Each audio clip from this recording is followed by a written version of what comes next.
판단하는 건데 왜 이거를 한 번 더 본다는 거는 일단 법치 체계의 어떤 근간을 흔드는 거고 왜곡이라는 게 명확하지가 않잖아. 이거 죄형 법정주의 위반이거든요. 예. 이거 다 위헌이라고 봅니다. 그만하세요. 네, 알겠습니다. 두 분 말씀은 오늘 여기서 마무리하겠습니다. 오늘도 고맙습니다. 예, 고맙습니다.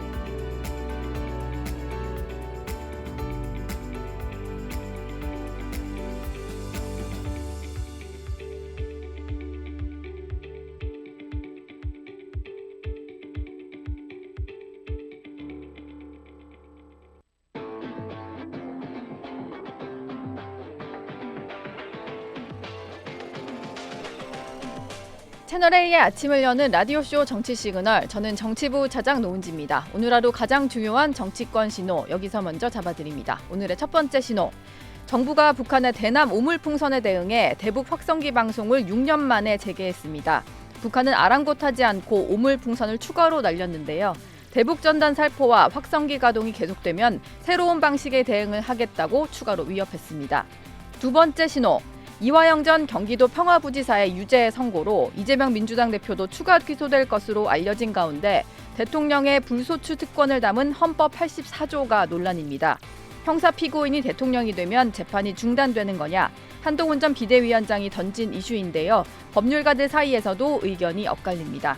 시그널픽은 이준석 개혁신당 의원과 함께하고요. 정치예보관에서는 이번 한 주의 정치권 이슈를 짚어보겠습니다. 정치시그널 지금 시작합니다.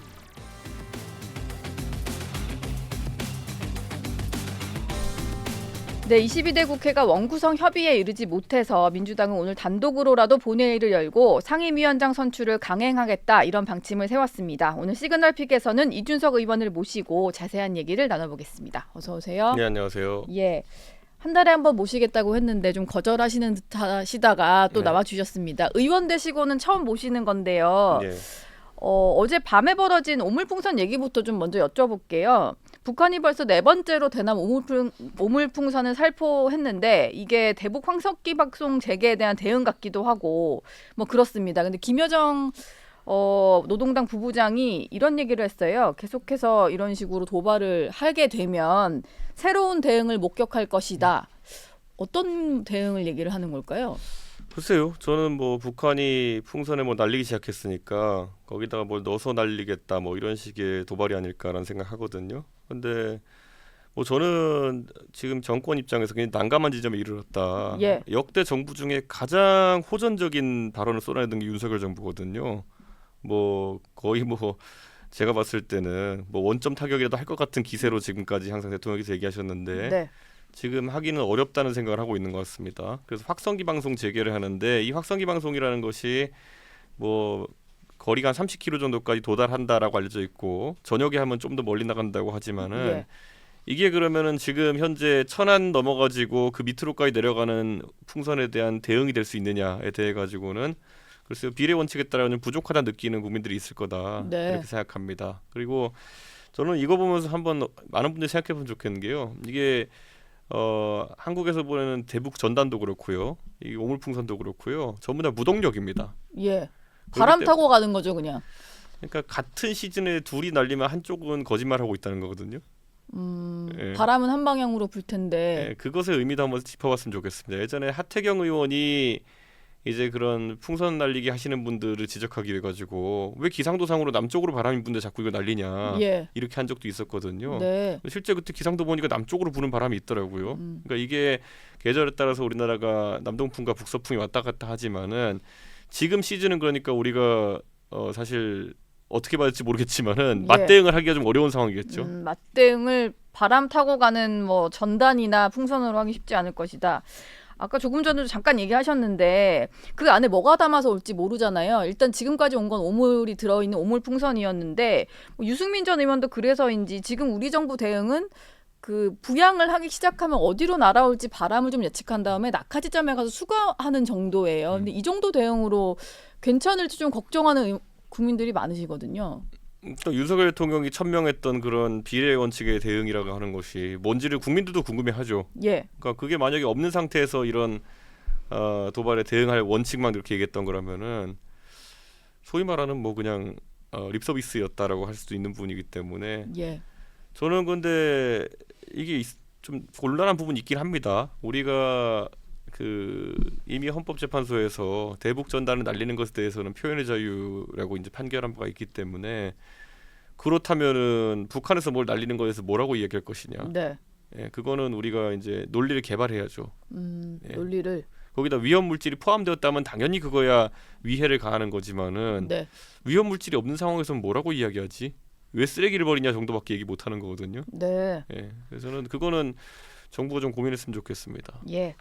우물풍선 얘기를 해봤고 또 주말 동안에 이준석 의원이 SNS에 올리신 글이 또 화제가 됐는데요. 뭐 결론이 뭐 다 까자 이겁니다. 김정숙 여사 인도 방문을 두고 국민의힘에서 계속해서 막 기내식부터 해서 문제를 제기하니까 이준석 의원은 그럴 거면 기내식도 까고 그리고 지금 용산 대통령실이나 관저 수의 계약한 것도 다 까자 이런 얘기를 하셨어요. 그러니까 제가 항상 얘기하는 게 보수 진영에서 거의 골룸처럼 달려들면 안 돼요. 예. 예, 거의 뭐 반지 회장이면 골룸은 반지만 보면 미쳐 날뛰잖아요. 네. 그런 것처럼 뭐 김정숙, 이재명 뭐 이런 키워드만 나오면은 그냥 미쳐 날뛰는 사람들이 있어요. 예. 예. 골룸처럼. 예, 근데 저는 제발 그런 걸 중단해야 보수 진영이 정상화될 수 있다는 생각을 하는데 예. 왜냐하면 보통 이렇게 들어가려 그러면은 어떤 공격과 어떤 타격이 있을까에 대해 가지고 이야기를 해야 되는 거거든요. 네. 근데 자 지금 이제 물고 들어가려는 게 그러니까 김정숙 여사가 국빈 방문 비슷하게 이제 인도에 가는데 초청장이 있었느냐는 초청이 있는 걸로 결론 났기 때문에 이미 한 방 먹은 거고 예. 돈을 많이 그러면은 쓴 거냐에 대한 부분이잖아요. 그런데 지금 그 중에서도 문제 삼는 부분이 뭐냐면은 대한항공이 위탁받은 부분에 대해 가지고 지금 6천만 원의 기내식 비용이 예. 과다 한가를 갖고 따지는 거잖아요. 네. 근데 이거는 상식적으로 그 머리에 필터링 돼야 되는 거거든요. 대한항공이 과연 대한민국 정부를 등쳐먹을 의사가 있겠느냐? 기내식으로. 그러니까 연간 그 전용기 계약이 네. 거의 뭐 1,000억대에 달하는 것으로 알고 있는데 정확한 의견은 모릅니다만은 근데 예. 거기서 6천만 원 기내식 해먹으려고 대한항공이 사기 청구를 했겠느냐? 네. 그게 맞다라고 생각해야 그 다음으로 갈 수 있는 거거든요. 예. 그럼 아니라고 생각하면 그 다음엔 뭐냐? 그럼 대한항공과 문재인과 결탁했다고 해야 돼요. 그러니까 이런 식으로 하나씩 그러니까 주장의 수위가 높아지는 거거든요. 근데 지금 보수 진영은 다 뛰어넘고 김정숙 여사가 너무 많이 먹었다로 갔어요. 네. 식탐이 많다로 갔어요. 그러니까 저는 이런 수준의 주장으로 도대체 누구를 공격할 수 있겠냐라는 거예요. 그러니까 이게 왜 그러냐면은 사실 기내식 비용이라고 하는 것이 칸막이가 나눠져서 6천만 원대 이렇게 나와 있지만은 네. 그것이 실질적으로 세목으로 어떻게 나눠져 있을지는 아무도 모르는 겁니다. 그렇죠. 예, 그 안에서 실제로 지금 도종환 장관이나 이런 분이 나와서 주장하는 바는 결국 도시락에 해당하는 것이었고 거기서 식비에 해당하는 부분은 얼마 안 됐다. 네. 예, 그러면 거기에 더해가지고 제가 예전에 이건 뭐 전용기의 사례는 아닙니다만은 그 국가별로 조금씩 다른 경우가 있다 들었습니다. 예. 국가에 가가지고 상대방에 대해서 뭐 하다못해 선물이라도 하나 줘야 되는 경우도 있고.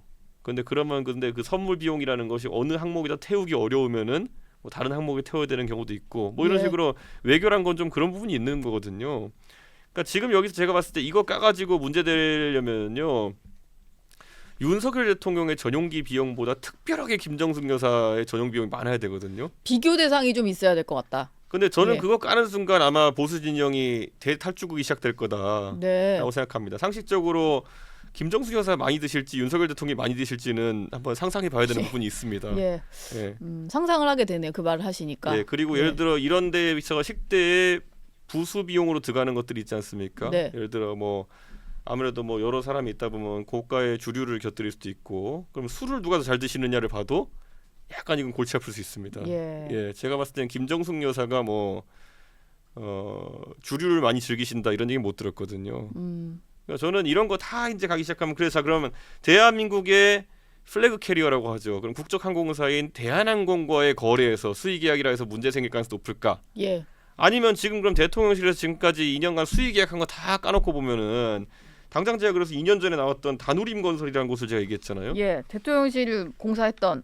그거 찾아보시면 참 민망한 그 상황입니다. 예. 제가 그때 대표로 있을 때 그걸 공격받아가 제가 너무 잘 기억하거든요. 네. 제가 답을 할 수가 없더라고요. 왜 이 업체가 수의 계약으로 이 공사를 진행했는지를. 예, 그래서 그런 것들에 대해 가지고 좀 알고 덤벼든 건가 지금. 예. 알고 덤빈 건가? 그러니까 뭐 그런 자세라면 괜찮아요. 뭐 김정숙 여사에게 1의 데미지를 입히고 윤석열 대통령이 한 100 정도 이 데미지 입는 게 뭐 그래도 된다라는 생각으로 달려드는 건 모르겠는데 당장 이 사안에 끼어든 사람 보십시오. 배모 의원, 뭐 박모 의원 뭐 다 끼어들어가지고 예. 이거 지금 의회가 다수당이 절대 다수당이 야권인 상황 속에서 이거 1대1로 갔다가 윤석열 정부 수의계약 다 파헤치면 이거 정권 무너질 수도 있습니다. 그러니까 이런 무식한 돌격을 왜 하냐는 거예요, 저는. 예. 그래서인지 뭐 민주당 쪽에서 보기에는 이게 김건희 여사 방탄용이다. 물타기다 이렇게 방탄도 보는 것 안 돼요, 같아요. 이거는. 방탄도 안 된다. 예, 너무 보죠. 무모하게 달려들었다 이렇게 보시는 거군요. 아, 지금 명품백을 받았느니 아니면 무슨 뭐 해외 가서 명품 쇼핑을 했느니 이런 게 나오는 상황 동안에 기내식을 많이 먹었다는 사실 그게 증명이 되지도 않거니와 예. 예, 사실 김정숙 여사가 여기서 뭔가 부패의 고리가 있으려 그러면은 기내식 비용을 예를 들어 6천만 원 이상 결제한 다음에 그 중에 알고 봤더니 대한항공이라는 대한민국의 국적 항공사와 뒤로 리베이트 계약이 맺어져 있다는 이래야 되는 거거든요. 예.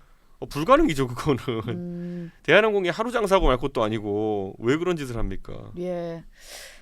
어쨌든 국민의힘 입장에서는 별로 이기지 못할 싸움을 했다 이렇게 보시는 것 같아요. 홍준표 대구시장은 여기에 뭐 직접 참전은 아니고 문재인 전 대통령을 향해서 한마디를 했는데 요즘에 아내를 쉴드 치느라 이제 아내를 방어하느라 참 고생이 많은 것 같다라고 얘기를 했거든요. 근데 얼마 전에 윤 대통령을 좀 감싸면서는 상남자의 도리 뭐 이런 얘기를 했어요. 근데 뭐 두 대통령, 그러니까 전현직 대통령을 놓고 좀 잣대가 다른 것 같기도 하고. 제가 뭐 대구 시민을 집단적으로 제가 뭐 묘사하진 않겠지만 예. 대구시장으로서 하기에 적절한 멘트라고 봅니다. 대구시장으로서요? 아 대구시장이야 당연히 윤석열 대통령 옹호하고 김정숙 여사를 까는 게 당연히 시정의 입장에서 봤을 때는 예. 뭐 시민들이 다수가 향하는 방향일 테니까요. 그와 합치된 메시지를 내는 게 아닌가 싶고요. 네. 근데 아까 말했듯이 근데 이렇게 해가지고 전국 단위 선거에서 1점이나 따기 힘듭니다. 오히려 많은 실점을 하지. 예. 예. 뭐 이런 와중에 오늘 대통령 부부는 중앙아시아 3개국으로 순방을 하는데 올해 첫 순방이에요. 김건희 여사도 최근에는 활동을 하고 있어서 이번에 같이 좀 나갈 텐데 여전히 김 여사 소환 문제를 놓고 이제 검찰 내부에서도 뭐 검토를 하고 있고 뭐 이런 상황인 것 같거든요. 예. 활동을 재개한 상황은 좀 어떻게 보셨습니까? 저는 영부인은 영부인으로서 일을 하는 게 중요하다 생각하고요. 예. 그래서 영부인이 뭐 아무리 본인에게 제기된 여러 가지 의혹이 있다 해가지고 또 책임을 망각하면 안 된다. 세상에 보면 정치인 중에도 본인한테 불쾌한 상황 속에서도 웃으면서 다니는 사람 많아요. 예. 그게 이제 뽑아준 국민에 대한 도리기 때문에 그런 거거든요. 마찬가지로 영부인도 본인이 누리고 있는 그 자리라는 것은 그런 역할 하라고 국민들이 세금으로 지원하는 거거든요. 네. 그래서 저는 하시는 게 맞다. 저는 이렇게 보고요. 검찰 같은 경우에는 이제 여론을 한번 확인했을 겁니다. 여론을. 예, 뭐 한다 해도 별일 없더라. 아, 예. 지난번에 그 공개 소환 방침이다라는 보도가 나온 거 그거 말씀하시는 건가요? 뭐 언론사에서 이제 그 부분을 보도했는데 사실 검찰 측에서는 강한 부인을 하지도 않았고요. 예. 무엇보다 해당 언론사가 뭐 권위 있는 언론사 중에 하나인데 그거를 아무 증언 없이 보도하진 않았을 테고 네. 그렇기 때문에 대충 저는 이제 검찰 쪽에서 이런 분위기가 어떤지 한번 보려고 하는 게 아닌가 생각합니다. 근데 아무 일도 일어나지 않더라. 이제 전혀 반발이 없었죠. 예. 예. 뭐 공개 소환은 안 된다 이런 메시지가 전달이 됐을 수도 있지 않을까요? 검찰 쪽에. 뭐 그럴 수도 있겠지만 검찰 입장에서는 지금 이 국민들의 여론을 보면서 오히려 놀랐을 겁니다. 아무도 반발이 없다라고 하는 것. 예. 저는 박근혜 대통령이 예전에 수사를 받을 때도 보면은 박근혜 대통령 수사에 대해서 반대하는 국민이 현저하게 없는 상황 속에서 그 여러 가지 결단이 이루어진 거거든요. 네. 저는 좀 비슷한 상황이 된 게 아닌가라는 생각합니다. 예. 알겠습니다. 국민의힘 얘기도 좀 짚어볼게요. 뭐 개혁신당 소속이긴 하시지만 네. 최근에 좀 국민의힘에서 이슈가 되는 문제가 뭐 이준석 의원과도 무관하진 않으니까 여쭤볼 텐데 지구당 부활이 한창 화두로 떠오르다가 아마 전당대회 시즌이 되면은 다시 나올 것 같아요. 지금 가장 적극적인 게 한동훈 전 위원장이고 그리고 이재명 민주당 대표 두 사람인데 이준석 의원의 지구당 부활에 대한 생각은 어떤지 좀 궁금하거든요. 그러니까 제가 한동훈 위원장한테 원외위원장 역할을 한번 해보시고 판단해야 되는 거 아니냐라고 예. 얘기했는데 원외위원장들이 수도권에서 많이 당선 안 되는 이유가 과연 지구당이 없어서이냐에 대해서 저는 그렇게 보지 않습니다. 네. 국민의힘이 원외 지구당이 없어도 지난 지방선거에서는 잘 했거든요. 예. 그러니까 결국에는 그거 전혀 문제 아니다. 어디에 예를 들어 제가 예전에 상계동에서 활동했으면 서울의 상계동의 어디 사거리에 이준석 지구당 위원장 사무실 간판이 걸려 있다 해서 안 될 선거가 되고 이러는 건 아니거든요. 네. 그러니까 이거는 좀 아주 좁은 그런 어떤 시야에서 나온 이런 제안이다 이렇게 얘기할 수밖에 없는 게 예. 한동훈 위원장 처음에 정치 시작하면서 뭐라 그랬나요? 여의도 사투리 안 쓰겠다 그랬잖아요. 이거 지금 지구당 부활이 무슨 의미인지 아는 시청자나 국민들이 많지는 않을 겁니다. 네. 그냥 표로만 알고 계시지 이게 어떤 정치적 여파를 가져올지에 대해 가지고는 잘 모르실 거거든요. 그러니까 예. 이게 정확히 여의도 사투리인 겁니다. 여의도에 가보면은 떨어진 원외 위원장 중에서 계속 이제 이거를 탓하시는 분이 있어요. 네. 예, 지역에 가서 내가 지구당 사무실 있으면은 지역 활동도 잘하고 할 수 있는데 지금도 사실 당협위원회, 지역위원회 체제로 이거 할 수 있어요. 예. 예, 근데 좀 간판만 현역 의원에 비해서는 좀 할 수 있는 게 좀 제약이 있다는 거 아닌가요? 그렇죠. 근데 여기서 이제 보세요. 현역 의원이 아닌 사람들은 지금 현수막을 걸 때 시당이나 중앙당을 통해 걸어야 되고 몇 가지 제약이 있습니다. 네. 근데 냉정하게 이것도 제가 아까 1을 얻는지 100을 얻는지를 따져봐야 된다 그랬잖아요. 예. 김정숙의 사건도 이것도 1을 얻는지 100을 얻는지를 따져봐야 되는 게 제가 당대표 해본 입장에서 국민의힘의 지구당을 다 두고 지구당의 현수막을 자체로 붙일 수 있는 독립회계권을 가진다고 하는 게 얼마나 무서운 일이냐면요. 네. 동네 아무 현수막이나 갖다 붙일 수 있습니다. 아무 현수막이나. 갑자기 좀 뭐라 될까요? 성향이 좀 특이한 지구당 위원장이 만약에 작정하고 빨갱이를 척살하자라 붙이면 붙일 수 있어요. 예. 그리고 그런 일이 일어납니다. 네. 예, 국민의힘에서는. 예. 근데 그거 하면은 표에 도움이 될지 안 될지 한번 생각해 보십시오. 예전에- 오히려 뭔가 메시지가 관리가 안 될 수가 있겠군요. 예전에 홍범도 장군 흉상 논란이 있었을 때 네. 노원 제 바로 밑에 있었던 노원 의뢰 당협위원이 나와가지고 뭐 이런 피켓 들고 있는 것만으로도 전국에 뉴스가 나오고 해가지고 심대한 타격을 입었다 저는 이렇게 생각하는데 네. 현수막까지 자율로 붙일 수 있다 대형 사고 날 겁니다. 예, 근데 이런 것들이 무슨 의미인지를 한동훈 위원장이 다 살펴보고 하는 것인지 그리고 자 보면은 지구당을 두면은 후원회에 돈을 거둘 수 있다 이런 식으로 해서 대단한 돈이 생긴다 착각하는 분이 있어요. 제가 이렇게 말씀드릴게요. 이거는 유불리를 따져서 제가 참 옳고 그름과는 다른 영향인데 예. 지구당을 부활시키면요 수도권의 국민의힘 위원장들은 돈이 안 거치고요 네. 부산에 있는 민주당 위원장들은 정말 10억씩 거칠 겁니다. 오히려 민주당에 유리한 것이다. 국민의힘 지지자들의 그 후원 성향이 더 약하고요 예. 민주당보다. 네. 둘째로 부산 같은 경우에 지금 이제 오히려 공략 가능성이 있다 생각하고 전국의 민주당 지지자들이 그쪽에다 후원을 몰아주겠지만은 예. 서울 강북 지역 이런 곳에 과연 누가 당협위원장이 있다 해서 지금 많은 사람들이 이름도 잘 모르실 텐데 후원금을 몰아주겠냐 거의 빵원 거칩니다. 네. 지금 국민의힘의 비례대표나 아니면 국민의힘의 좀 다소 인도가 떨어지는 의원들만 하더라도 후원금 연말에 가보면 4천만 원 거쳐 있고 이런 분들이 있어요. 그런데 아마 역으로 민주당은 부산에 출마하시는 분은 10억씩 거칠 겁니다. 예. 그런 게 좀 차이가 많이 나나 보네요. 민주당이랑 그러니까 뭐 국민의힘 그래서 지지층 사이에서. 지금 보시면요 그래가지고 제가 굳이 말해주자면요 국민의힘의 영남 지역 의원들 지금 두 손 두 발 다 들고 지금 반대하고 있거든요. 예.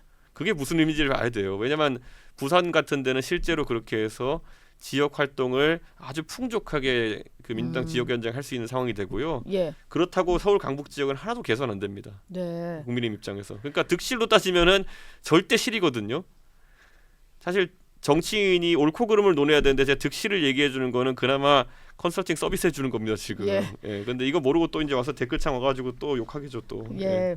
그러니까 유불리를 얘기를 해주시는 거였습니다. 뭐 근데 궁금한 것은 2021년에 국민의힘 대표하실 때요. 그때 송영길 당시 민주당 대표랑 두 분이 지구당 부활에 좀 찬성 입장 밝히신 적이 있어가지고 그럼 그때는 왜 맞는 거고 지금 와서는 이렇게 좀 불리하다라고 얘기하시는 첫째는 거예요? 정개특위에 있어가지고 저희가 그 논의 주제로 얹자고 이제 합의를 한 거고요. 예, 누가 봐도 이준석의 국민의힘과 윤석열의 국민의힘 다르지 않나요? 네, 예. 그때는 오히려 젊은 세대를 기반으로 해가지고 지구당 조직을 통해 가지고 그런 변화를 가져올 수 있는 자신감이 있는 쪽이 국민의힘이었고 예, 지금은 근데 수도권에서 뭐 계속 날아가고 있는데요. 뭐 지금 상황에서 이거는 밴드웨건 효과가 세게 날 겁니다. 예. 그래서 그러니까 저는 들어볼수록 지구당 부활 자체가 문제가 아니라 부활을 시켰을 때 어떻게 운용이 될지를 봤을 때 현재 국민의힘 상황으로는 좀 쉽지 않다. 다 지금 정치인들은 유불리 갖고 논의하고 있는 거예요. 예. 그래서 사실 오세훈 시장이 얼마 전에 여기에 입장을 밝히면서 돈잔치가 될 거다는데 그 말 맞는 말이에요. 네, 오세훈 시장 말이 맞아요. 그래서 오세훈 시장이 과거에 정치 초년 시절에 이걸 없애자고 노력하셔가지고 자기 의원직 던지면서까지 이걸 하신 거거든요. 예. 훌륭한 개혁입니다. 근데 네. 이거를 지금 되돌린다고 하는 거는 이게 항상 있어요. 그러니까 보수가 끝까지 착각하는 게 뭐냐면요. 보수가 이 사회의 주류라고 착각해서 지금 선거 계속 지고 있는 거거든요. 네, 인구 구조상 이제 주류가 아니에요. 마찬가지로 지구당 부활하면 보수가 유리할 거라 착각하고 있기 때문에 자꾸 이런 일을 벌이는 거거든요. 절대 불리해요. 예, 그러니까 저는 아니 도대체 여의도 사투리 안 쓰신다는 분은 이걸 어디서 들으셔가지고 이런 얘기를 계속 하고 계신지. 예. 여의도 사투리 정도가 아니라 거의 이건 뭐 예. 한 90년대 여의도 사투리를 지금 계속 하고 예. 계신데. 옛날에 뭐 쌍팔년도 여의도 사투리다 뭐 예. 이런 말씀이신 것 같아요. 네. 지구당 부활은 어쨌든 당권 주자들 사이에서는 원외 위원장들이 원하다 보니까 뭐 찬성도 있고 반대도 있고 이래서 계속 나올 이슈 같고요. 표 계산은 근데 치밀해야 되거든요. 예. 지금 한동훈 위원장이 이슈를 만들기 위해서 했다 그러면 모르겠지만 표 계산 때문에 많이 결했다. 지구당 서울의 원외 지구당 위원장이 가지고 있는 당원표가 보통 한 본인이 컨트롤하는 200표 정도로 보시면 됩니다. 예. 그 정도면 많은 거예요. 그 정도밖에 안 됩니까? 당원 수는 뭐 한 1000명 가까이 되겠지만은 예. 본인이 직접 컨트롤할 수 있는 한 200명 정도 될 겁니다. 영남 지역에 가면은 그것의 한 대여섯 배 나옵니다. 국회의원이. 그 말인 건 뭐냐면 아까 말했잖아요. 표 계산이 마이너스예요. 예. 그러니까 영남에서는 도시락 싸들고 반대할 테고 수도권에 일부 찬성하는 위원장이 있을 테고 대부분의 위원장들은 나랑 관계없는 일이라 생각할 텐데 네. 전당대회 표 계산 이렇게 하는데 그 총선 때도 표 계산 진짜 못했거든요. 예. 예. 근데 지금 전당대회 표 계산도 못 하는데. 예. 옆에서 보니까 좀 많이 안타까우신가 봐요. 지금 컨설팅까지 좀 해주실 정도로 돌아가는 판이 좀 알고 말하는 거냐 이런 생각이 좀 드셨나 봅니다. 근데 뭐 사람은 언제든지 이런 과정을 겪어가면서 예. 저라고 뭐 10년 전에 제가 다 알았겠습니까? 네. 그러니까 저는 뭐 할 수는 있는데 굉장히 그 큰 판돈을 걸고 실험을 하고 있는 것 같다 이런 생각입니다.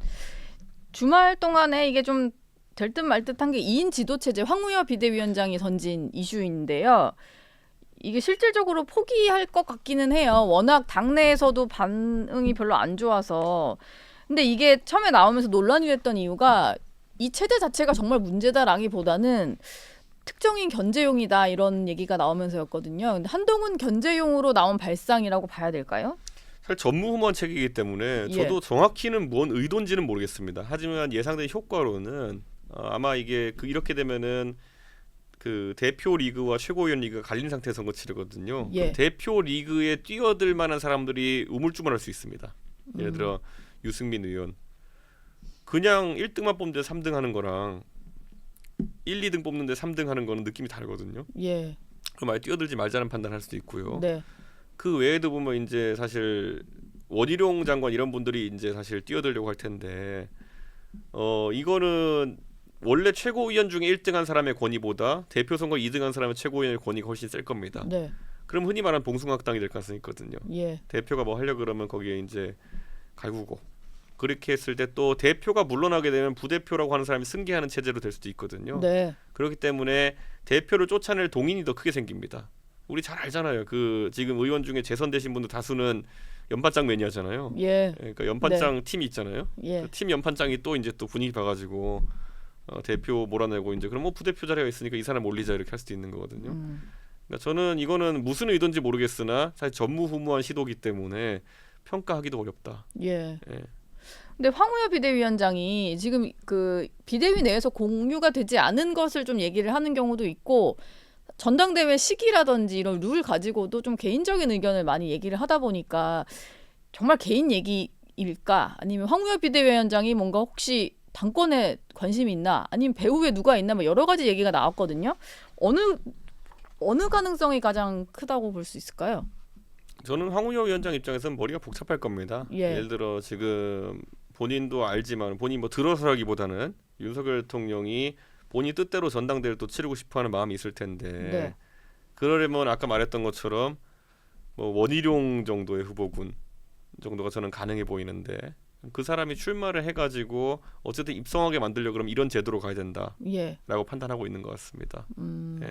그러면은 어쨌든 친윤 성향이 강한 어떤 누군가는 부대표로 앉혀야 된다. 2인 체제를 만들어서. 그렇죠. 근데 저는 언제부터 또 원희룡 장관이 또 대단한 친윤이었나 싶은 생각도 들거든요. 예. 그러니까 저는 참 대통령도 안타깝다. 예, 도대체 누구를 지금 내도 본인의 마음에 맞는 결과를 낼 수가 없으니 예. 제도에 대한 부분까지 이렇게 압박이 들어가는 게 아닌가 생각합니다. 근데 얼마 전에 여기 그 정치 시그널 출연하셨던 이철규 의원 같은 경우는 한동훈 전 위원장이야말로 친윤 중에 친윤이다. 뭐 이런 얘기를 했어요. 그래서 한 전 위원장이 나오더라도 정말로 반윤의 행보를 보이진 않을 거다 이런 얘기를 좀 하시는 분들도 있거든요. 당내에. 이준석 의원이 좀 예상을 해보시기에는 아니, 어떨 것 같아요? 저는 대들다가 간호사의 굴욕이라고 눈밭에서 인사하고 이렇게 하잖아요. 예. 그리고 지금도 보면은 직구 문제에 대해 가지고는 한마디 한 다음에 최상병 특검에 대해서 한마디도 안 하잖아요. 예. 그러니까 적어도 한동훈 위원장은 직구가 이제 최상병 특검보다 중요한 분이거든요. 근데 이런 식으로 당을 운영할 건 아니잖아요. 네. 그러니까 최상병 특검권에 있어가지고 도망 다니고 있는 거죠. 예, 그렇기 때문에 실제로 윤석열 대통령의 눈치를 많이 보고 있다. 예. 예, 저는 그렇게 생각합니다. 아직은 반윤은 아닌 걸로 보이시나 봐요. 아니죠. 저는 아마 나중에 가가지고 상황 여건에 따라 가지고 본인의 의지와 관계없이요. 앞으로 중간고사, 기말고사 계속 있어요. 예. 예, 최상병 다음에는 뭐 이제 김건희 특검 있고 다 있거든요. 답을 해야 되는 양평고속도로 상황이고. 국조 나올 거고 다 나와요. 이제 예. 한두 달 한 번씩 중간고사, 기말고사 계속 보거든요. 네. 그때마다 이제 서서히 이제 멘붕이 와가지고 나중에는 어쩔 줄 모르는 상황이 되겠죠. 이준석 의원이요. 그 지난 주말이었나? 지난번 언론 인터뷰에서 네. 국민의힘과 함께할 수 있냐 이런 질문을 받고 예. 보수 파탄에 수계가 있는 한 어려울 것 같다라는 네. 얘기를 했습니다. 근데 이게 수계라고 하니까 또 떠오르는 사람이 있다 보니 이게 누구를 정확히 지칭하신 건가라는 그러니까 그게 생각이 이게 들어서. 지금 이걸 보고 욕하는 분이 있다면 보수 세력 전반이 불경스러운 거죠. 예. 예, 제가 봤을 때는 저는 누군지 얘기하지 않았는데 전부 다 한 사람만 떠올리더라고요. 예. 그러면은 그 사람이 맞는 거겠죠. 그 사람이 그러니까- 맞습니까? 그러니까 다들 머릿속에다 보수 파탄 수기하면 아 그 사람이지 이러고 있는 거예요. 예. 근데 한쪽으로는 보수 파탄 수기를 맹종하면서 이준석 까려고 와서 채팅창에 댓글 달고 이러는 걸 보면은 괴리가 온 거예요. 네. 보수 망했는데 파탄 수계가 있는데 파탄 수계를 맹종하면서 오히려 이준석을 까요. 예. 그러니까 이게 지금 굉장히 지금 아침부터 머리 아프실 텐데 가만히 앉아서 한번 써서 한번 생각해 보세요. 예, 써놓고 보수 파탄 수계는 누구인가 예. 답이 나올 거거든요. 예. 그럼 이 사람을 내가 왜 맹종해야 되느냐? 아니면 이 사람이 뽑은 사람을 또 왜 내가 맹종했다 망했는데 또 한번 맹종해야 되느냐? 예. 이러면 이제 본인의 사고 체계가 정리가 될 텐데 반사작용식으로 그냥 나오는 거거든요. 예. 지금은. 수계가 만약에 당을 떠나겠다 이러면 국민의힘과 함께 갈 수도 수계가 있나요? 졸개들과 같이 떠나야죠. 아 혼자 떠나는 건 안 되고. 예, 수계와 졸개들이 같이 있죠. 이거 보면은. 예. 누군지 이제 한 마디도 안 하는데 다 알고 계시잖아요. 방송 보시는 예. 분들. 근데 그러니까 여러분 모르겠어요. 마음속에도 이미 수계가 있는 거예요. 이 사람 때문에 보수 망했다는 거 알고 있는 거예요. 그리고 그 졸개가 누군지 알고 계신 거예요. 그런데 예. 괜히 말은 못 하니까 이제 욕만 달고 있는 거죠. 예, 뭐 욕보다는 뭐 다른 너무 웃기다 이런 반응들도 다 들리고 있습니다. 진짜 궁금하시면 물어보셔야죠. 보수 타탄 수계가 누구냐. 그러면 예. 주변에 또 테크장에서 다른 분들이 댓글 달아주실 테니까 알면 예. 되는 거고 다 알고 계세요 누군지.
어쨌든 이준석 의원은 본인이 직접 말하지는 않으신 그런 네. 상황이고 네. 예, 민주당 얘기도 좀 해볼게요.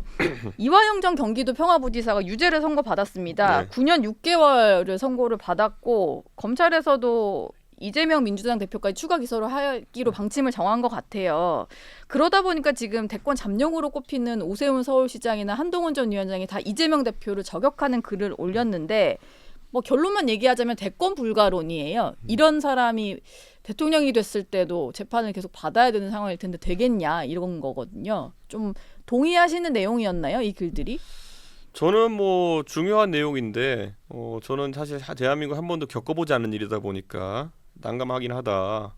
윤석열 대통령도 사실 예전에 대통령 되실 때 예. 그 당시 공무원으로 계실 때 일건 때문에 징계에 관련된 재판이 지속되었죠. 그렇기 때문에 저는 그때 물론 그거야 뭐 행정 처분에 대한 거니까 네. 공무원 징계에 대한 부분이니까 그거는 뭐 아주 형사 재판의 성격은 아니기 때문에 가능했다 이렇게 보는데 형사 재판 같은 경우에는 글쎄요, 저는 이거는 법학자들이 좀 논의를 했으면 좋겠습니다. 그런데 저는 이런 게 있는 것 같아요. 예. 법치주의라고 우리가 얘기하는데 그럼 민주주의가 그 위에 있느냐를 이제 봐야 되는 거거든요. 그러니까 이걸 모든 걸 알고 국민들이 선출했을 때 그럼 국민들의 권위를 존중할 것이냐, 네. 아니면은 법원의 권위를 존중할 것이냐, 이거는 그냥 저도 아직까지 답이 서지 않는 곤란한 문제입니다. 왜냐하면은 이런 대장동 건이나 아니면은 뭐 백현동 건 그리고 성남 FC 그다음에 이 대북 송금 이 네 가지 건은 있는 거 다 알고 대선 치르는 거거든요. 예. 지난 대선도 그렇고 지금 대선 치르는 거거든요. 네. 그러면은 만약에 당선이 된다 했을 때 국민들 알고 뽑은 거거든요. 그렇죠. 예. 그랬을 때 이제 법원이 난감할 거다. 그래서 아마 재판을 무기한 연기시키지 않을까 그런 생각을 합니다. 아, 뭔가 결론이 나는 거를 좀 미룰 것 같다. 마찬가지로 제가 여기서 또 이거 들으시면 또 채팅하시는 분들 또 네. 흥분할 일이 있으시지만은 예. 법원이 그런 판단을 하기도 합니다. 유력 정치인에 대해서는 유력까지는 아니더라도 국회의원들에 대해서도 지금 보면은 국민의힘에 약 이제 22대 돼서 한 10명 정도 남았으려나요? 10명 정도 되는 국회의원들이 패스트트랙 재판에 1심 가지고 지금 거의 한 5년 가고 있거든요. 예, 아직도 재판이 진행 중이더라고요. 패스트트랙 그게 언제 얘기냐면요. 20대 국회 얘기예요. 예. 21대 국회 4년 통으로 간 다음에 지금 22대 국회 됐을 때 아직까지 재판이 안 되고 있어요. 네. 그러니까 그런 거예요. 그러니까 무조건 이제 이런 정치적 사안을 고려하지 않고 재판을 해라고 또 이렇게 막 신나게 주장하다 보면은 네. 민주당은 패스트트랙 재판부터 해라 이렇게 나올 거예요. 그러니까 제발 제가 봤을 때는 이런 거 들고 나오기 전에 제가 봤을 때는 예. 내가 받을 데미지가 얼마인가, 그리고 상대에게 갈 수 있는 타격이 얼마인가를 보고 이제 해야 되는 것이 이 고민인데 네. 내 생각엔 또 이거 나오다가 신나게 가다가 저쪽에서 패스트트랙 재판 걸고 넘어지면은 한 대 때리고 100대 맞는 상황이 나올 수 있다. 예. 근데 뭐 저는 어느 당에도 속해 있지 않기 때문에 저는 괜찮습니다. 예. 예. 그냥 제3당에서 좀 관망하시는 입장에서 보고 계시군요. 예, 신나게 싸워라 이들끼리 이렇게 예. 제가 할 수 있습니다. 예. 민주당은 지금 법사위원장도 본인들이 정청래 의원 내세워서 차지를 하고, 그리고 대북 송금 사건 같은 경우는 유죄로 1심 선고가 나왔음에도 불구하고 아예 특검을 가자는 것 같고, 검사 탄핵까지 해서 이제 3중 방어막을 좀 치겠다는 건데, 이런 방향에 대해서는 이준석 의원이 보시긴 좀 어때요? 말도 안 되는 소리를 다 세트로 하는 거죠 이거는. 예. 도대체 아니 이걸 특검을 왜 합니까? 제수사 특검을. 예. 예, 이미 법원 판결까지 난 상황인데 이걸 특검하는 건, 그러니까 보통 무죄 난 거에 대해 가지고 봐주기 수사 아니냐가 특검하는 거지. 예. 유죄 난 거에 대해 가지고 뭐 짜맞추기 수사 아니냐 하는 건 이건 법원의 권위도 무시하는 거예요. 예. 법원은 증거 재판을 한 것이고 그렇죠. 법원은 여기에 대해 가지고 우리가 검사 각공을 가지고 판단을 내린 거예요. 근데 법원하고 싸우겠다 드는 거거든요. 저는 민주당 이것도 이렇게 가면은 말도 안 되는 소리다 이런 생각하고, 예.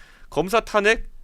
아니 검사가 이거 수사한 검사가 잘못했으면은 변호사가 싸워가지고 그 재판 과정에서의 여러 가지 뭐 증거 채택이나 이런 데 있어가지고 예. 다툴 수 있는 여지가 있거든요. 이건 2심 때도 할 수 있어요. 네. 만약에 검사가 탄핵에 이를 정도의 중차대한 잘못을 했다? 그러면 이거 탄핵 갈 것도 없이, 탄핵은 헌재까지 가야 되는 복잡한 절차인데 재판장에게 합리적으로 어필하면 돼요. 이 검사가 수사 과정에서 증거 수집하거나 뭐 하는데 위법한 상황이 있었기 때문에 네. 이거는 기각해달라.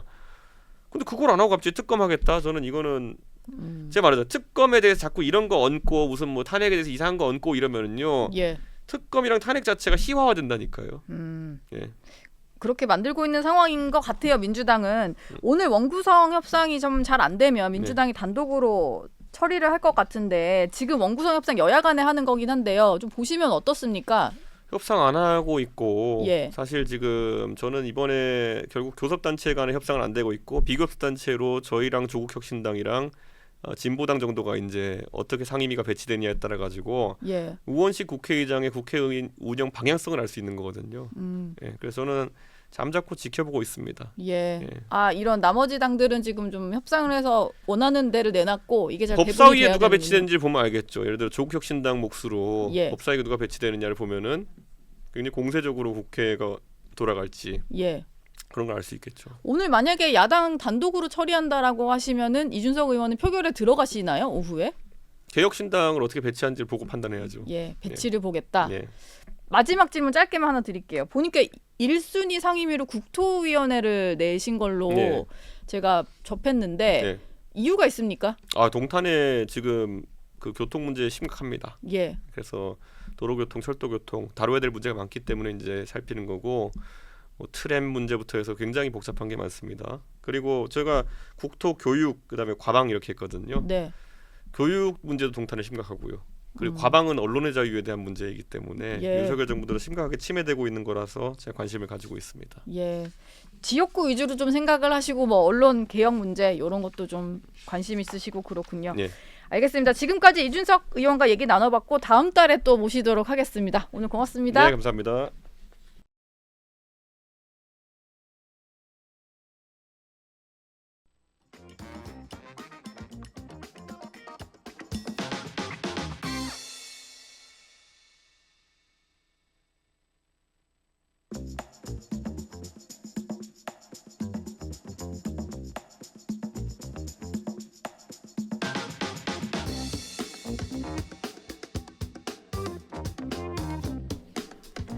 네, 이번 한 주 뉴스를 깊이 있게 내다보는 시간입니다. 이번 주 정치 기상도를 알아보는 정치예보관 신지호 전 의원과 함께하겠습니다. 예, 안녕하세요. 네, 정치권 기상도부터 한번 짚고 갈 텐데요.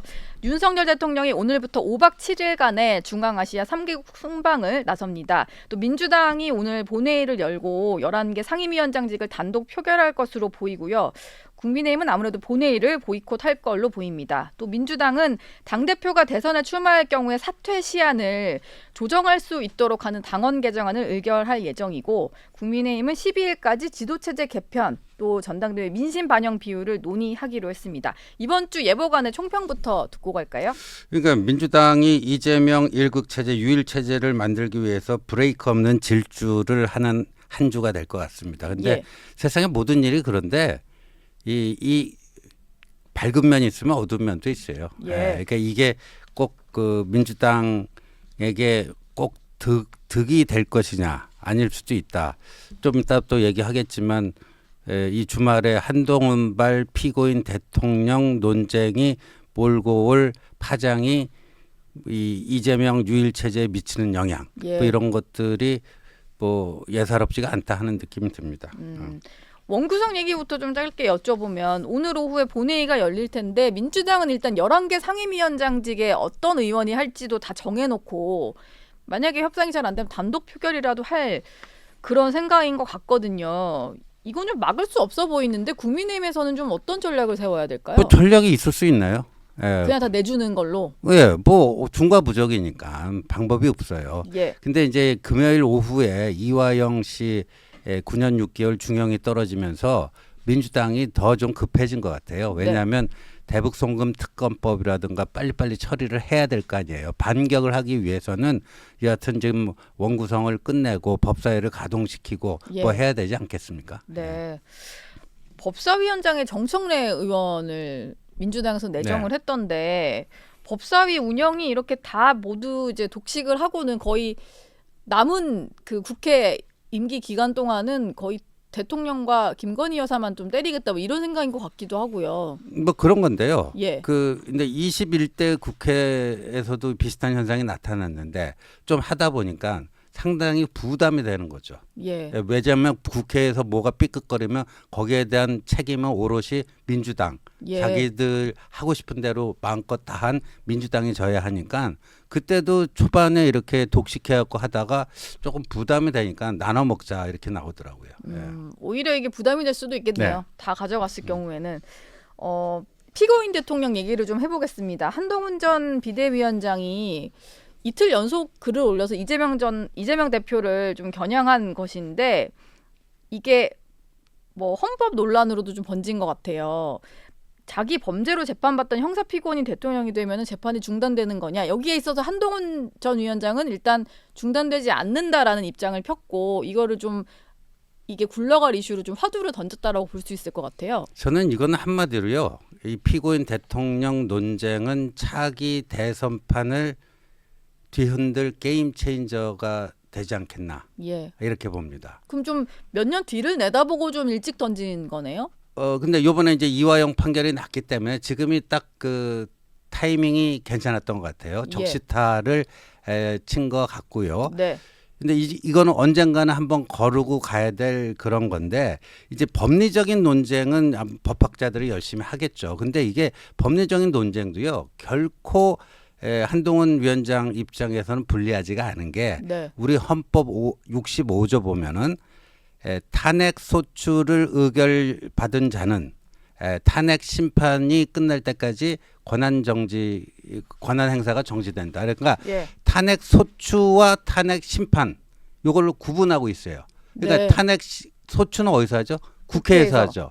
탄핵 재판은 어디서 하죠? 헌법재판소. 그러니까 소추와 재판이 분리가 돼 있잖아요. 그건 저희가 박근혜 전 대통령 때 사례로도 잘 알 수가 있네요. 정지가 되었고 권한대행이 황교안 당시 총리였고 다 기억을 하는 부분이네요. 예, 그리고 이제 그런 법리적인 것도 중요하지만 국민 법감정 이게 굉장히 중요한데 이게 이제 우리 헌법에 특권이 3개가 있잖아요. 국회의원 특권 2개, 면책 특권, 불체포 특권, 예. 그다음에 대통령 특권 하나, 불소추 특권인데 이 특권은요. 사실 헌법 10조에 모든 국민은 법에 평등하다의 예외 조항인 거예요. 예. 근데 특권 하면 좀 사람들이 어떻게 생각해요? 싫어하잖아요. 그렇죠. 그 우리나라의 이 국민성은요. 왕후 장상의 씨가 따로 있느냐.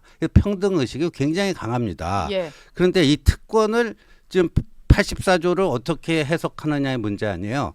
그거를 특권이 있는 것만 해도 좀 찝찝한데 그걸 확대 해석해? 이거 말이 안 되네. 예. 그래서 이거는요. 법리 논쟁도 그렇고 국민 법감정 여론의 지형을 봐서도 제가 봐서는 이 재판이 중단되어야 한다. 이게 소수 의견이 될 가능성이 상당히 높습니다. 예. 조금 전에 나왔던 이준석 의원 같은 경우는 이재명 대표가 만약에 대통령이 된다고 쳐도 그 대통령으로 선출되는 과정에서 온 국민이 이런 걸 다 알고도 뽑은 대통령이 될 것이기 때문에 뭐 재판부 입장에서도 그걸 좀 감안하지 않을 수 없다 뭐 이렇게 얘기를 했는데 실제로도 그렇지 않을까요? 뭐 그런 의견을 내시는 분들이 있는데 자 예. 그러면 이 대통령직이 어떤 사람이 범죄 행위를 저질러 놓고 면죄부를 받는 그런 자리가 될 수도 있다라는 얘기 아닙니까? 예, 그리 말이라면. 네. 그렇죠. 예. 그러니까 이런 식으로 대통령직이라고 하는 국가 원수 그 성스러운 자리가 그런 식으로 악용될 수도 있다. 예. 개인의 면죄부를 주는 그런 직으로 악용될 수도 있다. 그럼 이게 국가의 품격에 관한 문제가 또 되는 거죠.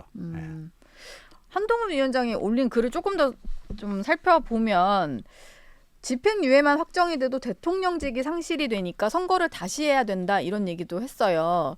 좀 일찌감치 던진 이슈지만 확실히 이재명 대표가 대통령이 됐을 때 벌어질 일들에 대해서 좀 미리미리 얘기를 한 건데 한 전 위원장이 이런 글을 올리는 진짜 이유는 뭐라고 봐야 될까요? 이거는 뭐 본인 개인의 어떤 이해득실은 뭐 지금 표현은 안 하고 있지만 예. 이제 뭐 차기 대선 관련해 갖고 유력한 경쟁자 관계가 될 수 있잖아요. 근데 네. 이거는 그 전에 한번 거르고 가야 됩니다. 그리고 이 헌법 84조 그 해석 권한은 헌법재판소가 가지고 있기 때문에 예. 정 안 되면 헌법재판소의 판단이라도 받아봐야 되는 거예요. 예. 그리고 막상 이런 거를 사회적 논쟁을 거쳐서 정리하지 않고 대선을 맞이하게 되면 엄청난 혼란이 있을 거 아닙니까? 그렇죠. 그러니까 미리 좀 정리해 놓자 이런 의도가 있다라고 보여집니다. 그러니까 지금 대선 주자들이 뭔가 명확해진 상황은 아니니까 네. 아직 대선도 많이 남아서 그렇죠. 오히려 이런 시기에 한번 짚어볼 필요가 있다. 네, 맞습니다. 예.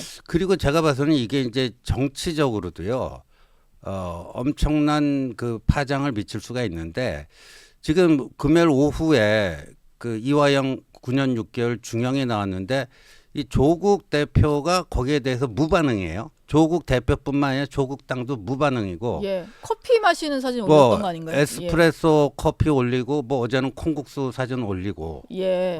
그 전에는 그런 사진 올리지 않았는데 뭔가 이렇게 식도락을 즐기는 듯한 네. 예. 망중한을 즐기는 사진. 망중한 뭐 그러니까 이게 좀 이조 간에 이게 균열 포인트가 될 겁니다. 예. 이 피고인 대통령론이요. 왜냐하면은 이 조국 대표는 어차피 금년 안으로 확정 판결이 나면은 이제 그 감옥에 갈 가능성이 꽤 있잖아요. 예. 그 반면에 이제 이재명 대표는 나는 1심 판결 나온 게 아무것도 없어. 예. 그러니까 둘 간에 이게 동병상련인 것 같으면서도 동상이몽이에요. 예. 동상이몽인데 동상이몽.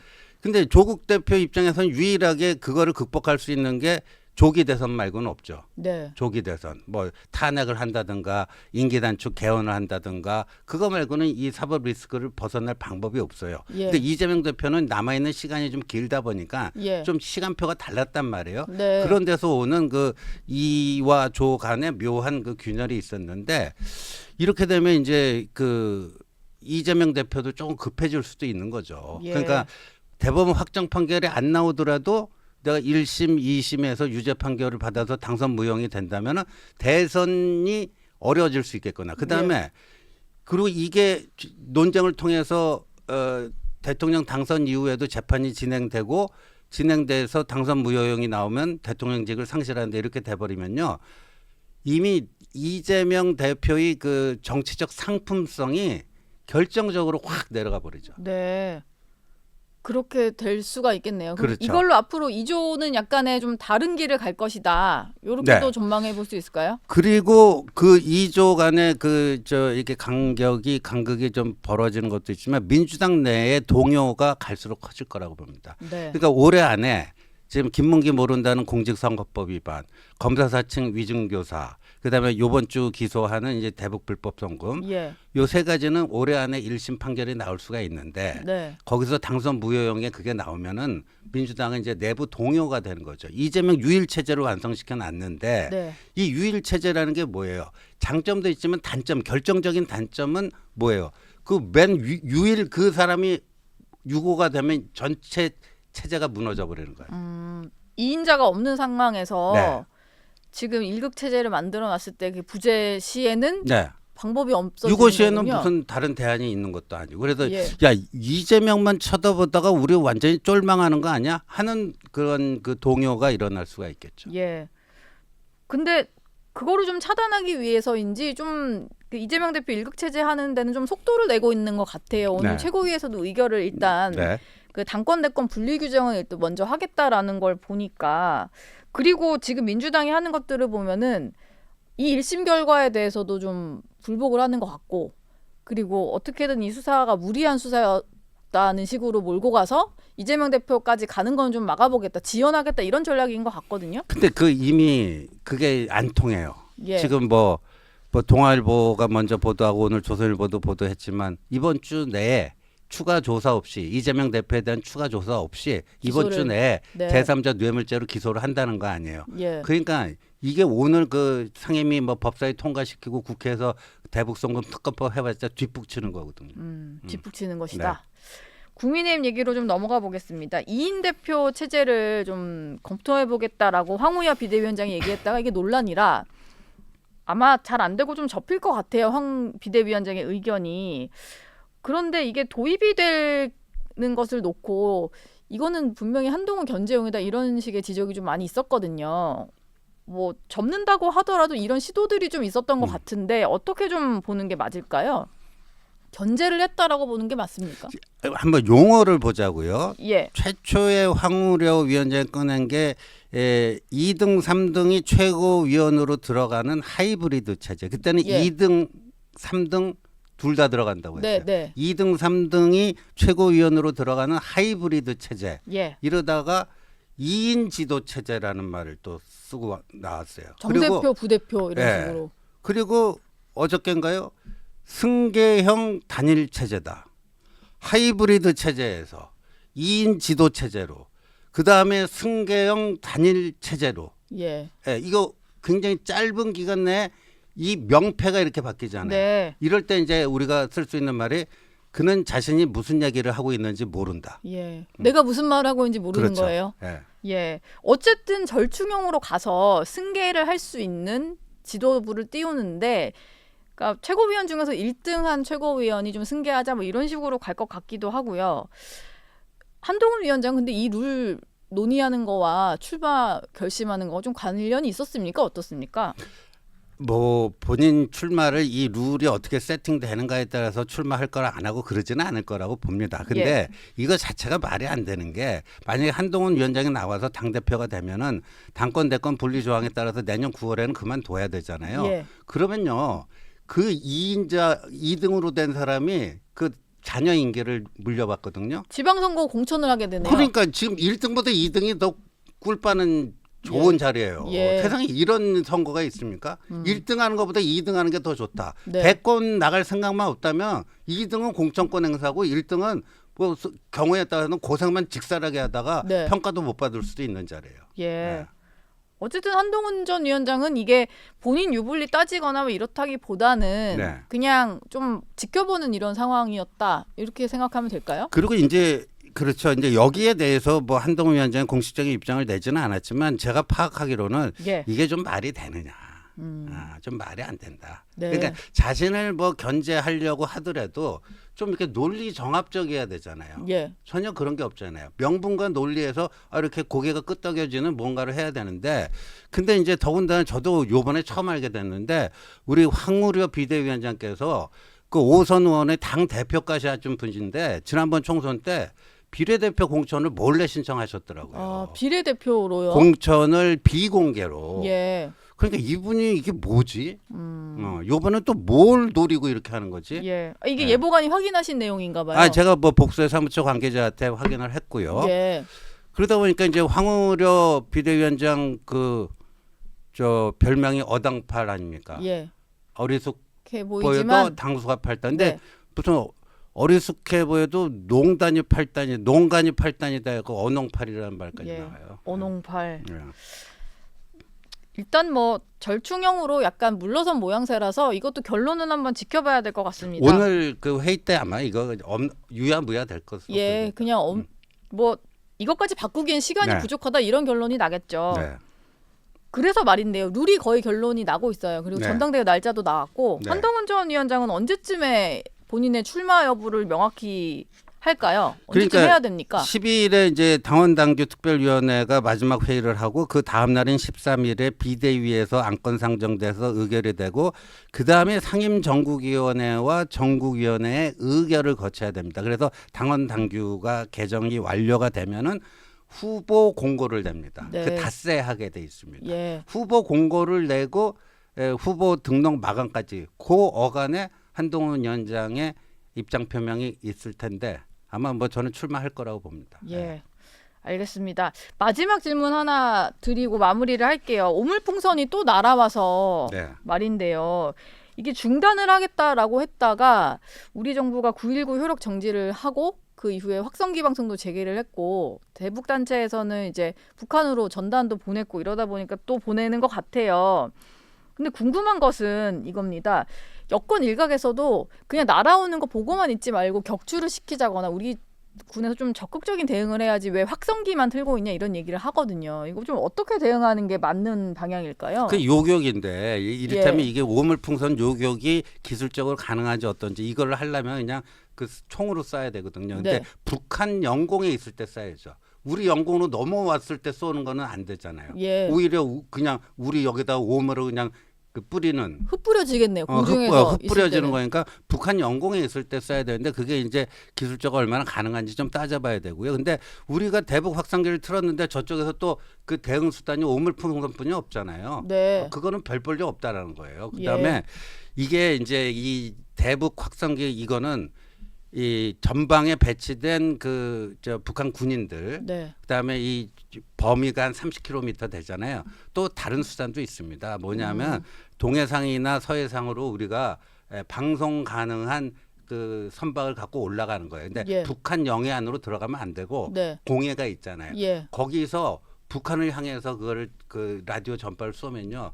북한의 라디오 갖고 있는 사람 다 들을 수 있답니다. 예. 그러니까 이거는 전방에 있는 북한 군인들뿐만 아니라요. 북한의 보통 주민들도 다 들을 수 있는 또 그런 수단도 가능하다. 아, 그러면 지금 확성기가 아니고 그거를 동원했을 때는 좀 더 더 멀리 그렇죠. 퍼지는 거니까 더 아프죠. 예. 더 아프죠. 그것도 검토를 해볼 수 있는 방법인가요? 충분히 기술적으로 가능하다는 답변을 제가 좀 받았습니다. 예.